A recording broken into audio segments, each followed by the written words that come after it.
प्रियाला आणि तिच्या घरच्यांना समीर खूप आवडला होता. तो एकदम परफेक्ट लाईफ पार्टनरच्या चौकटीत बसत होता. लग्नाला होकार देण्यासाठी फक्त एकच अडचण होती, ती म्हणजे समीरची जॉईंट फॅमिलीची अट. हो नाही हो करत प्रिया अडकली होती, कारण ती स्वतः न्यूक्लिअर फॅमिलीमध्ये वाढली होती. शेवटी प्रियाच्या मैत्रिणीने मार्ग सुचवला. अगं, आता हो म्हण आणि लग्न झाल्यावर काही महिन्यांनी सेपरेट राहण्याचा हट्ट कर. बस की झालं. मी देखील हेच केलं. प्रियाला हे सजेशन पटलं. दोघांचं लग्न जोरात झालं. लग्नात प्रियाचे दोन्ही घरातून सगळे लाड पुरवले गेले. घरात प्रियाचे सासू सासरे, नणद स्वातीनी, दीर नितीन आणि आता समीरनी प्रिया मोजून 6 लोक राहत होते. घरात कामासाठी बाई असल्यामुळे विशेष काही काम अंगावर पडणार नव्हते. हनीमूनहून जाऊन आल्या आल्या दुसऱ्या आठवड्यात दोघे ऑफिसला पुन्हा जॉईन झाले. मध्ये आठवडा गेला असेल, तेच सासूबाईंनी जाहीर केलं की त्या आणि बाबा 15 दिवसांसाठी गावी राहायला जाणार आहेत. प्रियासाठी ते नॉर्मल होतं आणि गप्पा मारता मारता तिने तसं मैत्रिणींना सांगितलं. मुद्दाम जात आहेत त्या, तुझी पंचायत व्हावी म्हणून. तू नवीन असल्यामुळे गोंधळशील आणि तुझं हसं होईल. हाच डाव असेल बघ. तू काही घाबरू नकोस. काही लागलं तर आम्ही आहोत. नसलेल्या गोष्टीचं बीज मैत्रिणीने मनात पेरलं. गाऊन परत येताना सासूबाई प्रियाच्या आईसाठी आवर्जून कडवेवाल आणि आंबे घेऊन आल्या आणि स्वतः जाऊन प्रियाच्या घरी ते सगळं देऊन आल्या. होता होता असे 2 महिने होऊन गेले. संध्याकाळपासून प्रियाच्या पोटात खूप दुखत होतं. महिन्याचे ते 5 दिवस तिला नेहमी त्रास होई आणि त्यामुळे तिची नेहमी चिडचिड होई. त्यात आज होळीची सुट्टी म्हणून सगळे घरातच होते. दुपारी समीरची आत्या सहकुटुंब जेवायला येणार होती म्हणून घरात लगबग सुरू होती. प्रियाने पटपट आवरलं. नीती किचनमध्ये मदत करायला शिरणार. इतक्यात सासूबाईने तिला थांबवलं. अगं, आज सण आहे आणि तुझा पहिला दिवस आहे. तू आत येऊ नकोस. तू आपल्या खोलीत जा. प्रियाला थोडं विचित्र वाटलं, पण ती काही न बोलता खोलीत जाऊन बसली. जेवणाची वेळ झाली. 2 कुटुंब मिळून घरात भरपूर लोक जमा झाले. संध्याकाळी प्रियाचे आई वडील देखील आले. नको नको म्हणत असतात. प्रियाला जबरदस्तीने 2 पुरणपोळ्या खाऊ घातल्या सासूबाईंनी. प्रियाच्या आईबाबांना लेकीचे चाललेले लाड पाहून खूप बरं वाटलं. जेवणामध्येही अगदी पंचपक्वान्न बनली होती आणि मोदक तर खूपच चविष्ट झाले होते. उरले तर ऑफिसला नेईन असं प्रियाने ठरवलं आणि सासूबाईंना ती तसं म्हणाली. सासूबाईने तिच्या नकळत मोदक फ्रीजमध्ये ठेवून दिले. ऑफिसमध्ये मैत्रिणींना मोदक खूप आवडले. काय घातलं आहे ग? एकदम मस्त झालेत. मला नाही माहिती. समीरच्या आईने केले आहेत. मला त्या मंथली सायकल चालू असल्यामुळे किचनमध्ये येऊ नको म्हणाल्या. What? Are you serious? Are they so orthodox? इतके बुरसटलेले विचार आहेत. शी, टू मच. मग बराच वेळ जॉईंट फॅमिलीमधले त्रास ह्या विषयावर गप्पा रंगल्या. दुसऱ्या दिवशी समीरचा वाढदिवस होता. नितीन ट्रिपसाठी बाहेर गेला होता. आईबाबांना बाहेर येता येणार नाही म्हणून संध्याकाळी घरीच काहीतरी करू असा समीरने बेत केला होता.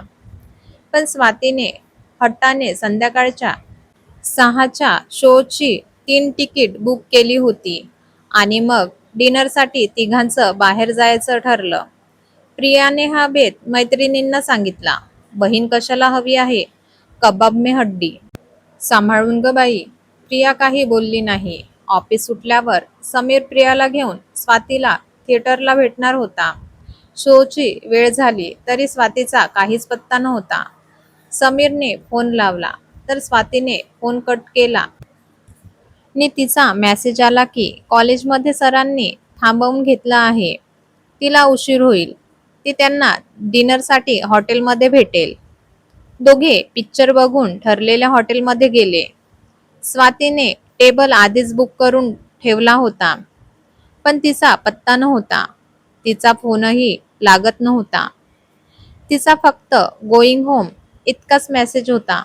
समीरने घरी फोन केला तेव्हा त्याला कळलं की स्वातीला बरं नसल्यामुळे ती घरी आली होती. दोघे जेवून रात्री उशिरा परत आले. घरी आल्यावर प्रियाचे आईबाबा येऊन गेल्याचं त्यांना कळलं. दोघांचा दिवस सुरेख गेला होता. भांडणाचं कारण तसं क्षुल्लक होतं. प्रियाला मैत्रिणीच्या घरी समीरला घेऊन पार्टीसाठी जायचं होतं आणि समीरला आत्याकडे पूजेसाठी. घरातले सगळे आधीच जाणार होते. प्रियाचं मत होतं की सगळे गेले आहेत तर मग आपण नाही गेलो तरी चालण्यासारखं होतं आणि इतकंच जर गरजेचं असेल तर आपण पार्टीहून रात्री उशिरा आत्याकडे जाऊ. समीरला हे मान्य नव्हतं. दुसऱ्या दिवशी ऑफिसमध्ये तिने तसं मैत्रिणींना सांगितलं. शी काय ग Priya, how do you manage with this orthodox family? किती महिन्याने आपण सगळे एकत्र भेटणार आहोत? You are spoiling all the fun. मैत्रिणीने दिलेल्या कानपिचक्या प्रियाच्या डोक्यात फिरू लागल्या. तिने बाहेर येऊन समीरला फोन लावला आणि फोनवर तरातरा बोलू लागली. प्रत्येक वेळी तुझं आणि तुझ्या घरातल्यांच्या मनासारखं का झालं पाहिजे? मलाही मन आहे, हौस मौज आहे. वाटलं नव्हतं तूही तुझ्या घरच्यांसारखा बुरसटलेल्या विचारांचा असशील. युजलेस. आणि तिने फोन आपटला. डोकं दुखतंय सांगून ती हाफ डे घेऊन ती तडक ऑफिसमधून माहेरी निघून आली. प्रियाला अचानक दारात बघून घरातले थोडे चक्रावलेच, पण तिच्या मूडवरून काहीतरी बिनसलं आहे हे त्यांना कळलं. थोडा वेळ कोणी काही बोललं नाही. आईने हातात चहाचा कप आणि पोहे दिले. असा वेगळा का लागतोय चहा? पानसट एकदम. पोह्यात बटाटा का नाही टाकलास? बाळा, आपल्या घरात चहा आणि पोहे वर्षानुवर्षे असेच बनत आले आहेत. तुझी चव फक्त बदलली आहे आता. तुला फक्त आता तिकडचंच अन्न चविष्ट लागतं. आईनी बाबा हसायला लागले. मी नाही जाणार तिकडे पुन्हा. मला नाही राहायचं त्यांच्यात. का गं ताई, काय झालं? आईने मायेने पाठीवर हात ठेवला तसं प्रिया सगळं सांगू लागली. कसं तिची फजिती करायला सासूबाई लग्न झाल्या झाल्या गावी गेल्या आणि कसं त्यांनी तिला होळी असताना किचनमध्ये येऊ नाही दिलं नि कसं समीरची बहीण मध्ये मध्ये लुडबुड करते आणि समीरच्या बर्थडे डिनर काय झालं ते. मनात जे जे होतं ते सगळं तिने सांगून टाकलं. बाळा, जे दिसतं तेच प्रत्येक वेळी खरं असतं असं नाही. प्रत्येक नाण्याला दोन बाजू असतात. लग्नानंतर तुला आणि समीरला एकमेकांना समजायला थोडा वेळ मिळावा म्हणून त्या गावी गेल्या होत्या. आंबे घेऊन आपल्या घरी आल्या होत्या तेव्हा त्या म्हणाल्या होत्या, आम्हाला तसं आणि होळीच्या वेळी तुला आधीच त्रास होत होता. त्यात इतक्या पाहुण्यांचं जेवण करायचं म्हणजे तुला आराम मिळणार नाही. आणि तू नवीन सून, तुला जाऊन आराम कर सांगितलं तरी तू भीतेपोटी जाणार नाहीस हे त्यांना माहीत होतं. म्हणून त्यांनी ते तसं कारण दिलं. तुमच्याकडे आम्ही आलो होतो तेव्हा आमचा हा विषय झाला होता. आणि राहिला प्रश्न स्वातीचा. अगं वेडे, समीर घरी वाढदिवस साजरा करू म्हणत होता आणि तुम्हाला वेळ मिळावा म्हणून तिने ते सगळं केलं होतं. आम्ही रात्री तुमच्या घरी आलो होतो तेव्हा स्वातीचं खूप कौतुक केलं होतं. ह्यासाठी आम्ही. बाळा, माणसं त्याच्या भावना ओळखायला शिक. प्रियाला तिची चूक कळली. तिने समीरला फोन केला आणि सॉरी म्हणून खूप रडली. त्याला नेमकं ती का चिडली आणि आता का रडली ते कळलंच नाही.